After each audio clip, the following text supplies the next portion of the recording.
Hello বন্ধুরা, কেমন আছো? এসে গেছি আরেকটা নতুন ভিডিও নিয়ে তোমাদের কাছে।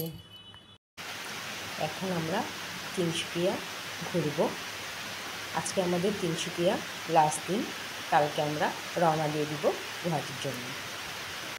তো এটা যে দেখছেন আপনারা, এটা হলো তিনসুকিয়ার লোকাল মন্দির বলে এটাকে।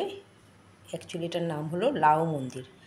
এই লাউয়ের থেকে নাকি এই শিবলিঙ্গ বার হয়েছিল, এই জন্য এই জায়গাটা, এই মন্দিরটার নাম হলো লাউ মন্দির। আমরা আজকে সকালে তাড়াতাড়ি উঠে ব্রেকফাস্টটা করে তারপরে ফ্রেশ হয়ে এই মন্দিরটা দর্শন করলাম প্রথমে। তারপরে আমরা লাঞ্চ করে তিনসুকিয়ার সামনে কিছু লোকাল জিনিস আছে ওটা দেখতে চলে গেলাম। তো এটা হলো মাটির ঘর, এটা আমার কাছে খুবই নতুন। তো তারপরে হলো আমরা গেলাম তিনকুনিয়া পুকুরি, এখানে দুদিকে দুটা রাজার স্ট্যাচু আছে। তারপরে এটা হলো আমাদের ডেলি বাজার। এটা একটা ট্যুরিস্ট প্লেসের মধ্যেও পড়ে। তো ডেলি বাজার হয়ে আমরা চলে গেলাম রাধাকৃষ্ণ মন্দিরে।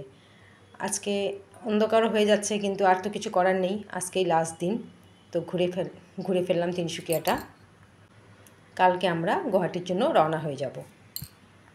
একদম প্রথমেই আমি তিনসুকিয়ার ভিডিও দিয়েছি। তিনসুকিয়া মোটামুটি মানে পুরোই আমাদের দেখা কমপ্লিট হয়ে গেছে, মন্দির পার্ক যা ছিল। তো এখন লাস্ট কয়েকটা স্পট আছে, ওগুলো দেখে ফেললাম আজকে। তো এটা হলো রাধাকৃষ্ণ মন্দিরের গেট। এখন আমরা রাধাকৃষ্ণ মন্দিরে ঢুকে গেলাম। অন্ধকার থাকাতে ফটোগুলো ঠিকমতো নিতে পারছি না। যখন মন্দিরের ভিতরে আলো আছে, তো মন্দিরের ফটোগুলো দেখুন। এটা হলো রাধাকৃষ্ণ ধাম।